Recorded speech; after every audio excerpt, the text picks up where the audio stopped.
From being picked as the 6th overall selection in the 2012 NBA Draft to becoming Portland's all-time top scorer, Damian Lillard sure has come a long way. So let's talk about him. Word on the street is that Damian is the only active NBA player who, besides Steph Curry, personifies steadfast devotion to the team and fans. It's no secret that the man has carved out a Hall of Fame career in the only NBA city he has called home. When NBA experts from the media to fans to past players, everyone discuss the game's legends, rings are frequently brought up. Anyone who's been around long enough is familiar with the concept. It's become a rite of passage of sorts.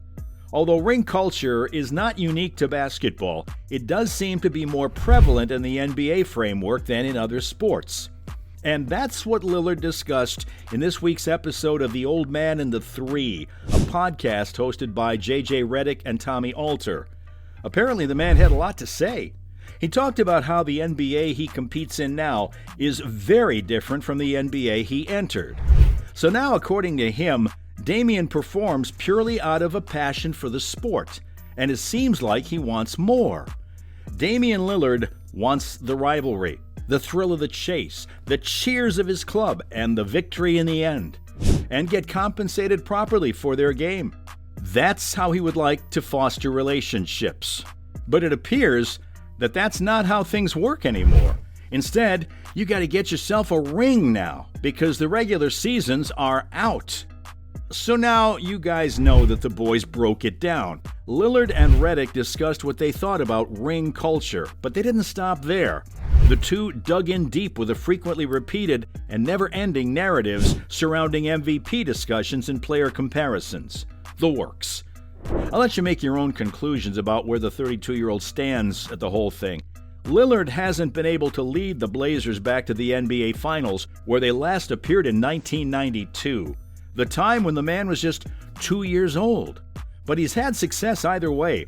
The man managed to make 8 postseason appearances and made it to the conference finals back in 2019. Unfortunately, though, it never seems to be enough.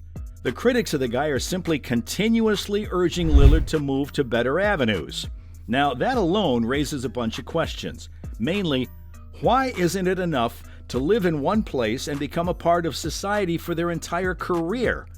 No one's saying that it's always been easy weather. It's just part of the game, isn't it? Although, on the other hand, people would say that sticking out the deep end shows loyalty, character, and grace, too. What's your take on it?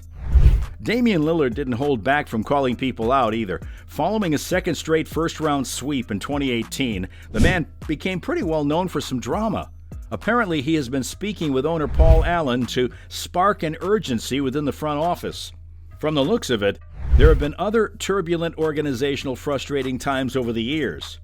What times, you ask? Well, case in point, the hiring of head coach Chauncey Billups and the firing of general manager Neil Olshey amid allegations of a toxic workplace. Every step of the way, the man has been met with the same questions regarding his destiny.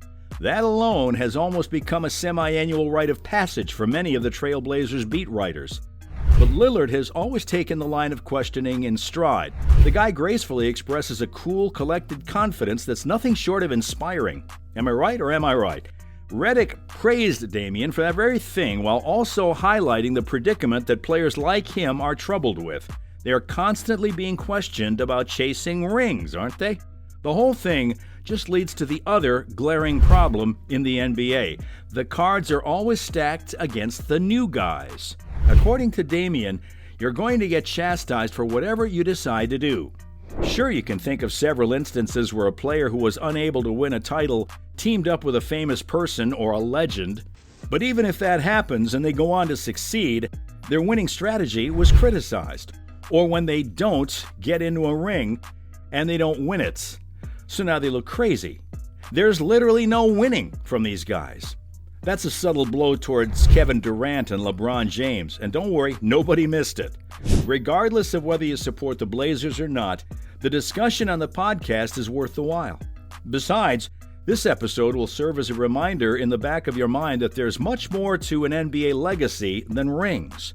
So the next time the rings or bust crowd gets riled up about Lillard, James Harden, Nikola Jokic, or any of the other greatest players without a ring, You guys know where the truth lies.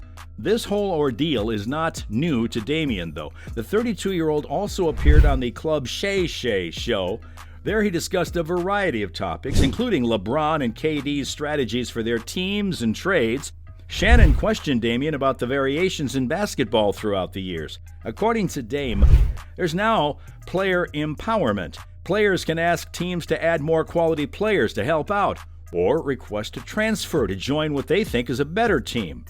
Before, though, players were required to stick with the team until the team chose to part ways with them.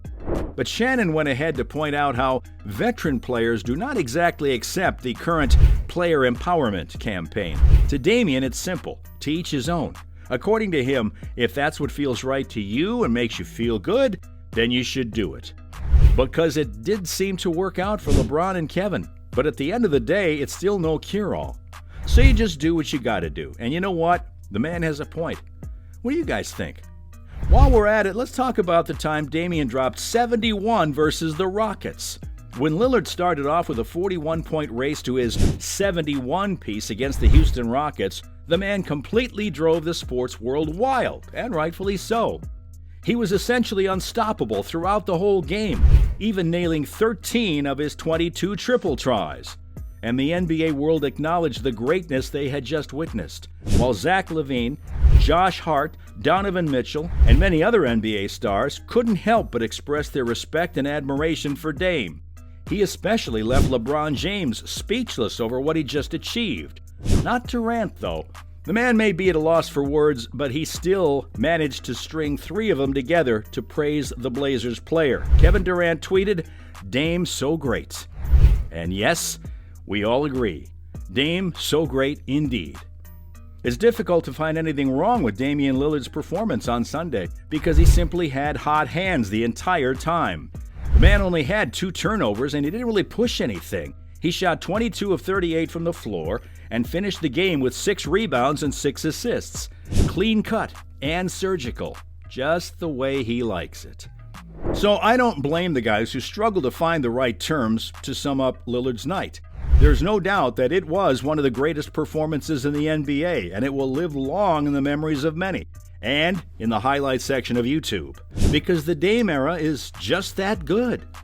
It's nice to see that, opinions aside, they can still call greatness as it is when they see it.